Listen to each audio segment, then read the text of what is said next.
com atenção e vamos agora ouvir a mensagem da palavra de Deus. Livro do profeta Ezequiel, capítulo 11, versículos 19 e o 20.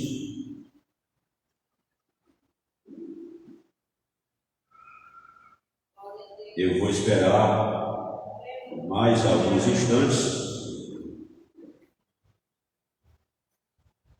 para vocês encontrarem.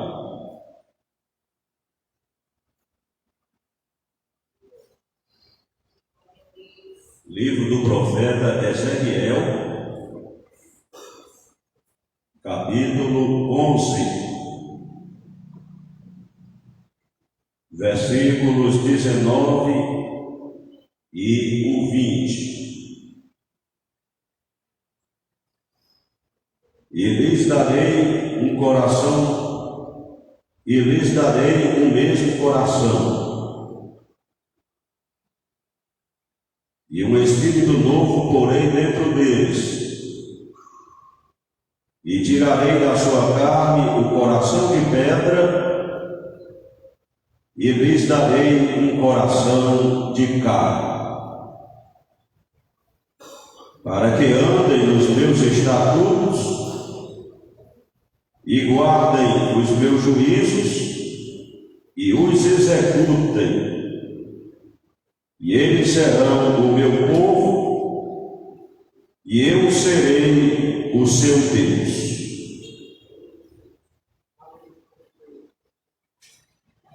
Esse texto, se a gente examinar com cuidado, fala de 3 promessas. No caso, as 3 promessas são para Israel.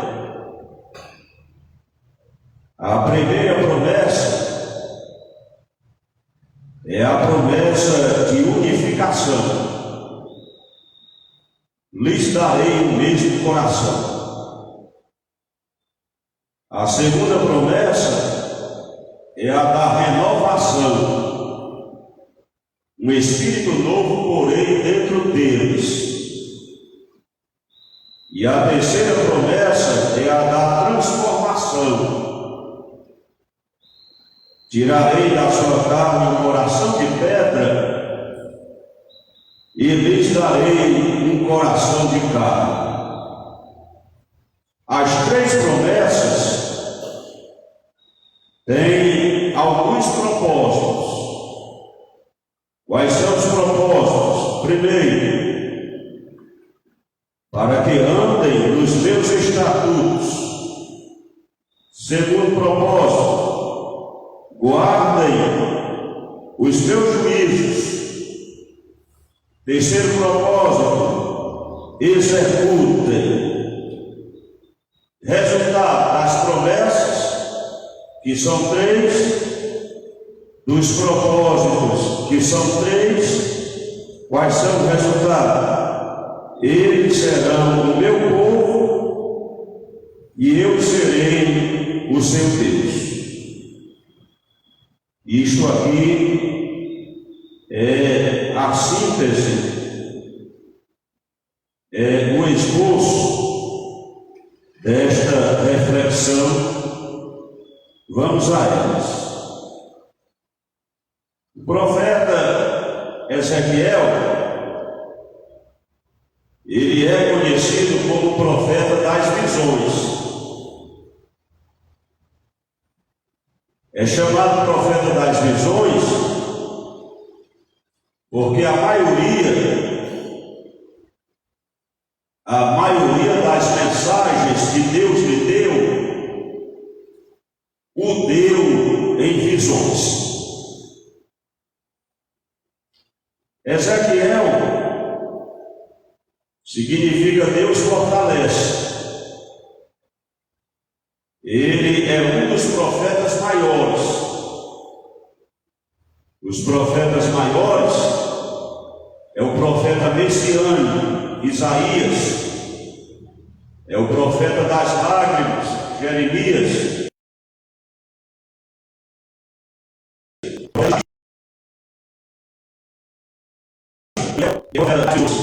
Ezequiel. No caso, Ezequiel, ele foi contemporâneo de Jeremias e de Daniel. Quando eu digo que eles foram contemporâneos, significa dizer que eles viveram na mesma época.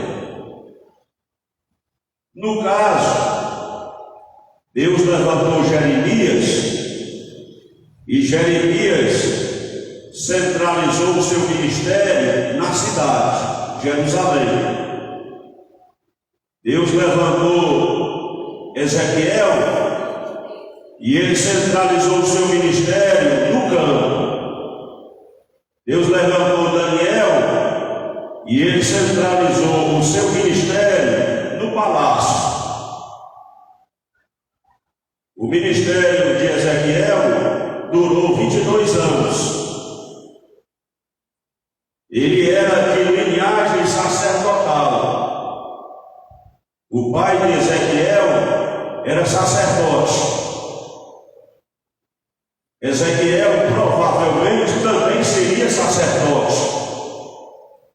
Na época em que Deus chama Ezequiel para o ministério profético, ele já estava quase na idade de começar a exercer o ofício sacerdotal. Conforme a Bíblia, Números capítulo 4, versículos 3 e 4, só poderia oficiar como sacerdote em Israel a partir dos 30 anos. E o sacerdócio seria exercido até no máximo 50 anos, à exceção do sumo sacerdote, pois o sumo sacerdócio era vitalício. Mas Deus queria Ezequiel não como sacerdote, mas como profeta. E como tal, ele seria o porta-voz de Deus num tempo de extrema dificuldade. Para nos situar, estes profetas, o Jeremias, o Ezequiel e o Daniel, exerceram o ministério, no caso de Jeremias e Ezequiel, antes do cativeiro babilônico e durante o cativeiro babilônico. Agora, no caso de Daniel, foi ministério durante o cativeiro babilônico. E Deus levanta o profeta Ezequiel, e aqui nessa narrativa, trazendo algumas promessas. Versículo 19. A primeira promessa: e lhe darei o mesmo coração. É uma promessa de unificação. Era uma promessa para unificar a nação, unir as tribos. Aquela nação, naquele período, estava dividida as tribos, dividida as pessoas. Mas Deus não é Deus de divisão, não é Deus de subtração. Ele é Deus de multiplicação e é Deus de soma. Ele não quer a divisão. Como diz o hino de um certo compositor, divisão não vem de Deus. Quem primeiro dividiu lá no céu não entra mais. Aí Deus promete unir aquela nação. Mas estas promessas elas podem ser aplicadas também a nós. Nós, o povo de Deus, também devemos caminhar unidos. Jesus disse que um reino dividido contra si mesmo, ele não pode subsistir, isto é, ele não pode prevalecer. Jesus ensina os discípulos a caminharem unidos. Ele ensina o seu povo a viver em união. E quantas vezes nós somos tentados a nos afastar uns dos outros, mas isto não é bom, não é saudável e não agrada a Deus. Deus quer que o seu povo esteja unido. E ele promete através de Ezequiel: e lhe darei um mesmo coração. O povo de Deus caminhando unido, lado a lado, ombro a ombro, de mãos dadas, rumo à pátria celestial, um mesmo objetivo, um mesmo propósito, um mesmo sentimento.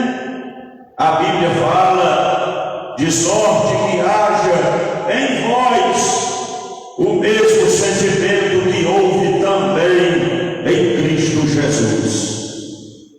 Jesus orou para que os seus discípulos, para que a igreja, para que o seu povo caminhasse em unidade, em união.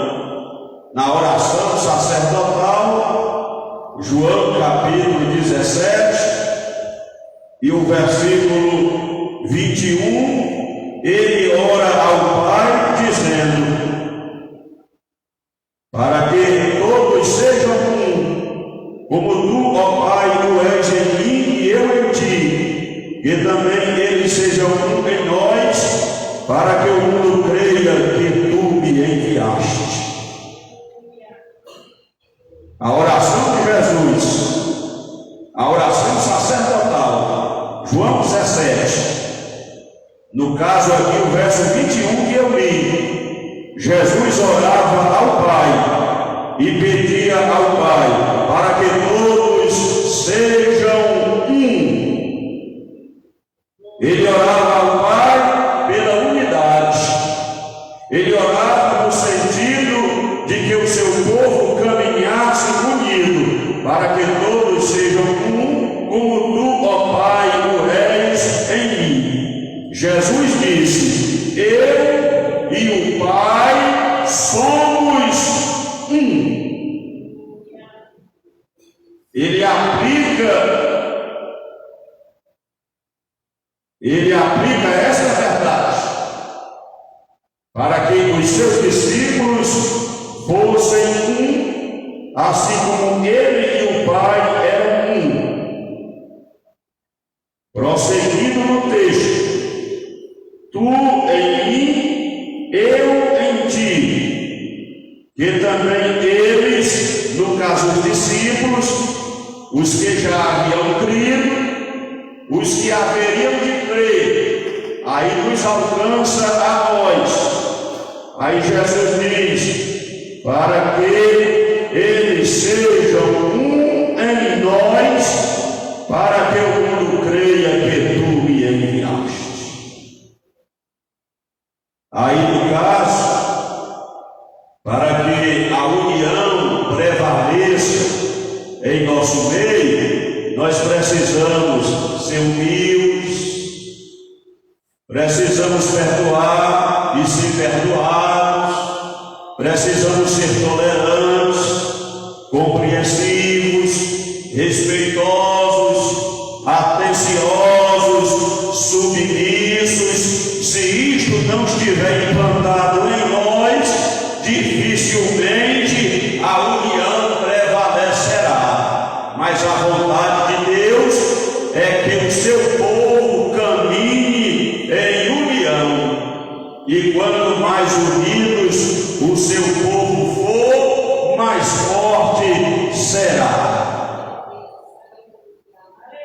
A Bíblia fala que o cordão de 3 dobras não se quebra tão fácil, tem mais resistência, tem mais firmeza, tem mais estabilidade. O cordão de 3 dobras, com certeza, essas 3 dobras posso também dizer, a presença do Pai, do Filho, do Espírito Santo na nossa vida, nos fortalecendo, nos moldando, nos lapidando, nos aperfeiçoando. Primeira promessa é a promessa da unificação. Verso 19 do capítulo 11 de Ezequiel: e lhe darei o mesmo coração. Mas ele faz uma segunda promessa. E qual é a segunda promessa? E um espírito novo porei dentro deles. É uma promessa de renovação. Aquele povo precisava ser renovado. Aquele povo precisava ser restaurado. Aí Deus, através do profeta Ezequiel, ele diz: eu colocarei um espírito novo dentro deles. Eu vou colocar um espírito novo dentro de cada um deles. É renovação. Quem sabe alguém aqui nesta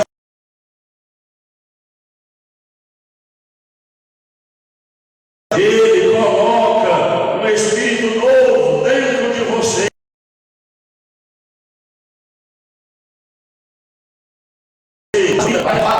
para tornar a alegria da tua salvação. Quantas pessoas estão com espírito de medo? Quantas pessoas apreensivas, entristecidas, abatidas, amarguradas? Mas o nosso Deus, através da palavra, ele diz: colocarei um espírito novo dentro deles. Se você precisa de renovação, irmão, você está no lugar certo. Se você precisa de renovação, irmã, você está no lugar certo. Abra o seu coração, derrame o seu coração diante dele, como águas diante do Senhor. Lá no livro das Lamentações de Jeremias, nós somos convidados a derramar o nosso coração como águas diante do Senhor. Abra bem a sua boca, e Deus diz: e encherei. Se você glorificar a Deus, se você der lugar, se você abrir o seu coração, se nós nos quebrantarmos, o Senhor colocará dentro de nós um espírito novo. Aleluia, bendito seja Deus. Esta promessa não é só para Israel, é também para Israel, mas ela pode também nos alcançar. Ele promete dar um coração novo. Ele promete colocar um espírito novo. Mas ele também promete, além da promessa da unificação, da promessa da renovação, tem a terceira promessa aqui no versículo 19. O texto diz: e lhe darei o mesmo coração, unificação, e um espírito novo porei dentro deles, renovação. Aí agora vem a promessa da transformação, da mudança. Qual é a mudança? Qual é a transformação? Deus diz através de Ezequiel: tirarei da sua carne o coração de pedra e lhe darei um coração de carne. Deus está dizendo que vai tirar o coração de pedra e vai colocar o coração de carne. É claro, todos nós entendemos que isso aqui é uma linguagem figurada. O nosso coração não é pedra, é músculo. O órgão responsável pela manutenção da nossa vida, pelo bombeamento do sangue em nosso organismo, ele é um músculo. Mas Deus, quando fala aqui do coração, está falando da mente, do intelecto, da volição, da vontade, das intenções. Coração também fala de vontade, de sentimentos, de desejos, de intenções. Aí ele diz: eu vou tirar da sua carne o coração de pedra.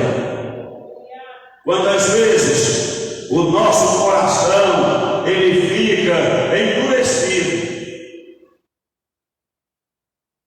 E a Bíblia fala que ele fica endurecido pelo engano do pecado. Às vezes o nosso coração ele fica rígido, ele se torna insensível, ele se fecha para as coisas de Deus. É possível aqui, neste momento, alguém está com o coração fechado, alguém está com o coração petrificado, endurecido, e até agora nenhuma palavra, nenhum louvor tocou nesse coração endurecido. Mas Deus diz: tirarei da sua carne o coração de pedra, colocarei um coração de carne. Ele promete transformar o coração do povo de Israel, mas ele também pode, se você quiser, Deus também pode transformar o seu coração, pode até quebrantá-lo,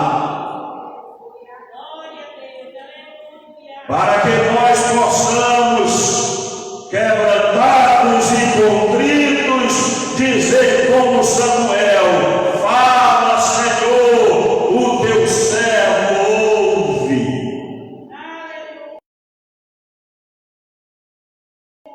Deus sabe, alguém está precisando desta mudança. Aí Deus faz a mudança quando a pessoa abre o coração.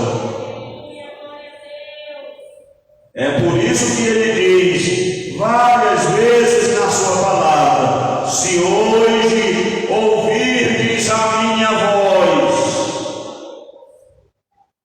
não endureçais os vossos corações. A voz de Deus está sendo proclamada. Não tenho nenhuma dúvida, porque eu estou lendo e pregando a Bíblia.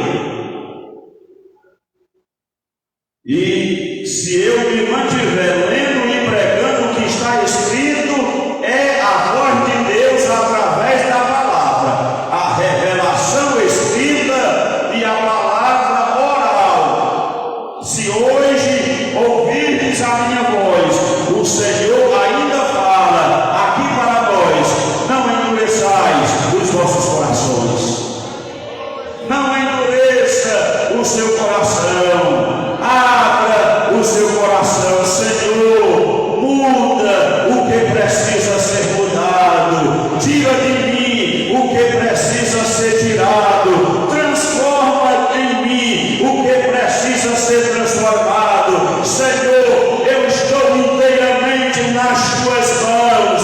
Tira da minha carne o coração de pedra e coloca o coração de carne. Aleluia. Se você tem esse desejo, se você quer, Ele conhece os nossos corações, Ele sonda os nossos corações.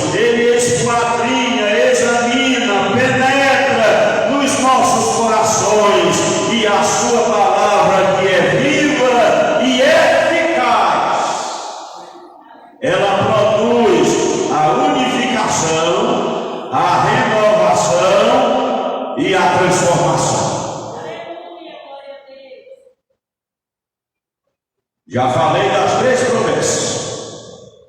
Agora vamos para os 3 propósitos. Tudo que Deus faz, Ele faz com propósito. Quais são os propósitos? Ezequiel, capítulo 11 e o versículo 20. Para que, irmão, é o propósito. É a intenção através das quais Deus havia dado as promessas. Ele fala, para que, primeiro propósito, andem nos meus estatutos. Para que nós possamos andar nos estatutos do nosso Deus, só com a ajuda dele, através da ação direta do Espírito Santo em nós. Se o Espírito Santo não estiver operando dentro de nós, fazendo a transformação interior de dentro para fora, nós não conseguiremos andar nos seus estatutos.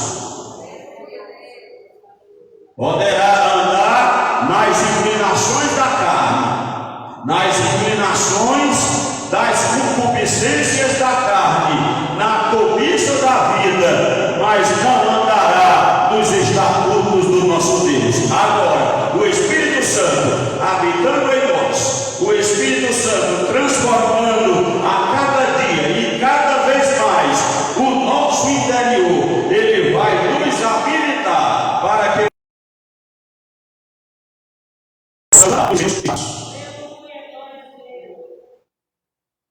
andar nos seus estatutos é andar nos seus caminhos, nos seus preceitos, nas suas regras. Não é o que nós queremos, é o que Deus quer. Não é o que nós desejamos, é o que Deus deseja. Não é o que nós dizemos, é o que Deus diz. Nós devemos, na nossa vida, seguir os seus estatutos. E nós temos o estatuto padrão.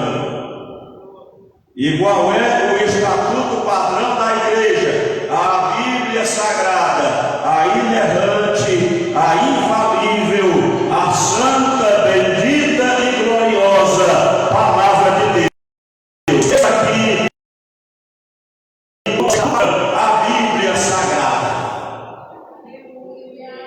Aí Deus promete unificar, renovar e transformar para que andeis nos meus estatutos.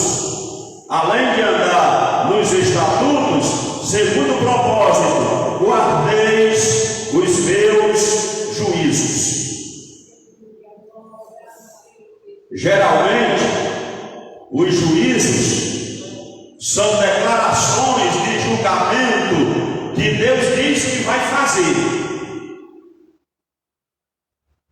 Lá no livro de Amós está escrito: certamente o Senhor Jeová não fará coisa alguma sem que antes revele os seus segredos aos seus servos, os profetas.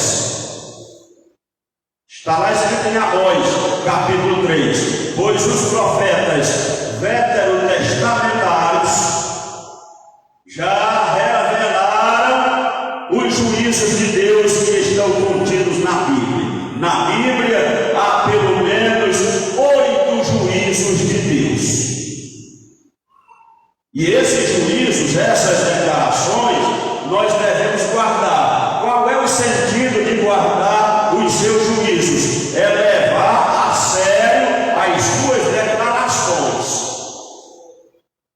Quando Deus diz que vai fazer, Ele fará. Quando Deus diz que vai destruir, Ele destruirá. Quando Deus diz que vai queimar no fogo Ele queimará. Quando Ele fala que nós compareceremos ao tribunal, nós compareceremos. Não há nenhuma sombra de dúvida e nem variação. Ele diz aqui, primeiro propósito, Ezequiel 11 e 20: para que andeis nos meus estatutos, segundo o propósito, para que guardeis os meus juízos. Por isso que é melhor fazer o juízo de si mesmo.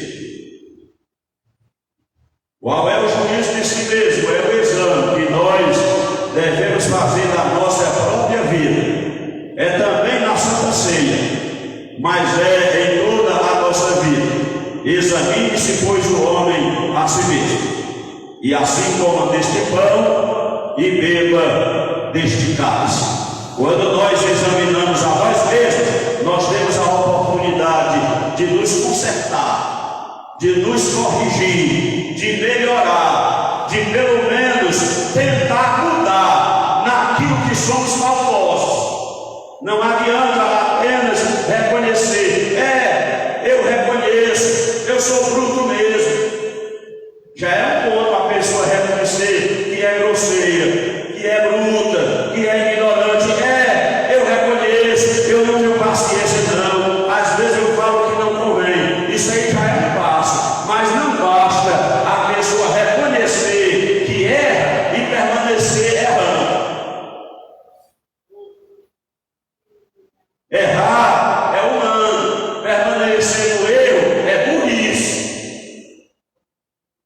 é estupidez a pessoa permanecer no erro. É por isso que a Bíblia nos orienta a nos examinar a nós mesmos.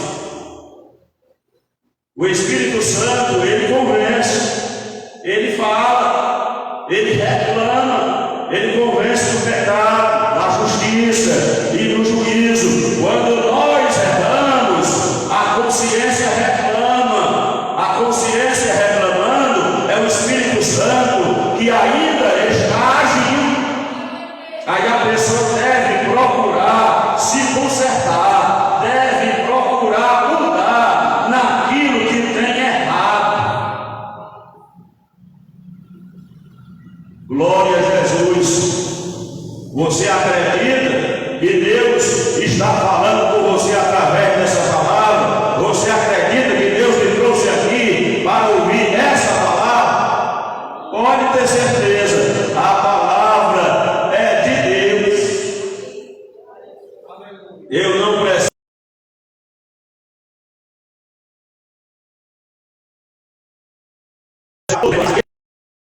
Não precisa nada disso. É tudo decentemente com ordem. Eu preciso apenas me colocar à disposição do Senhor e pregar o que está escrito.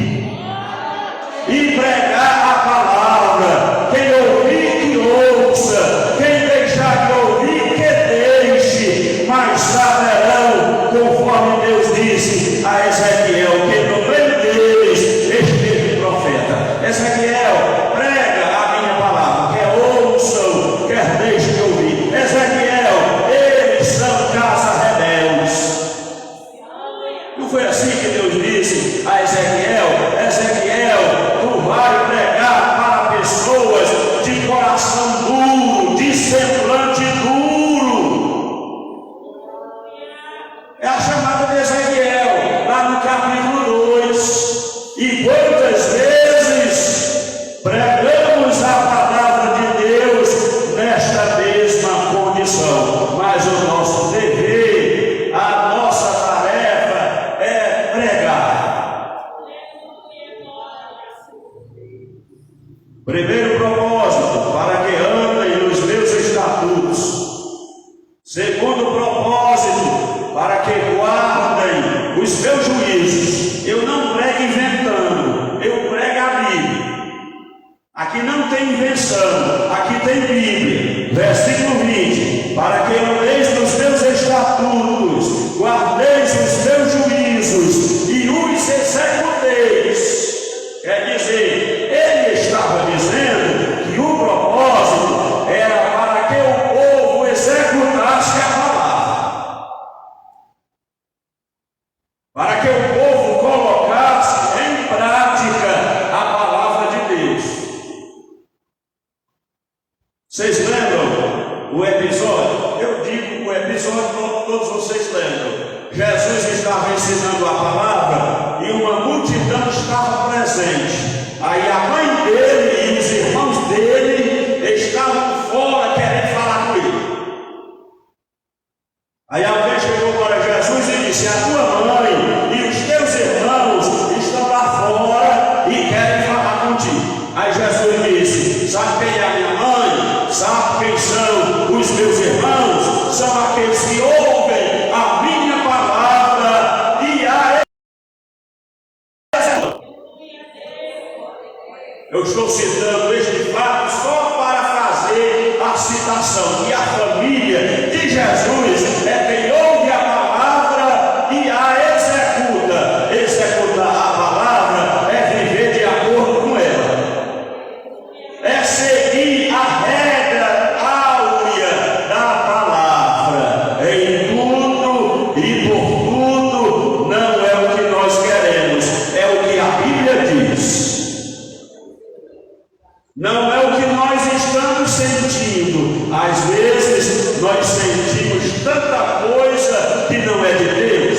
Enganoso é o coração e perverso mais do que todas as coisas. Então não é o que se sente, não é o que se deseja, muito menos não é o que se quer. É o que a Bíblia diz.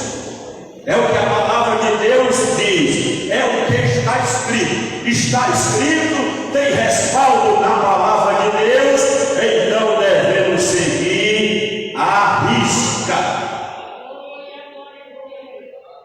3 propósitos das 3 promessas: andeis nos meus estatutos, guardeis os meus juízos e os executeis. Aí qual é a finalidade de tudo isso?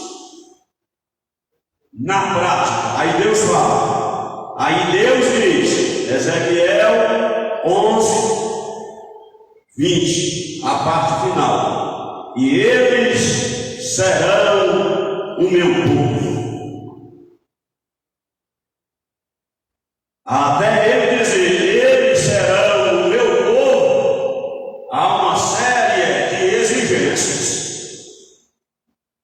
Não é de qualquer maneira. Não é de qualquer jeito. O povo de Deus é especial, é zeloso e é de boas obras. Deus diz ao seu povo: não toqueis nada imundo, pelo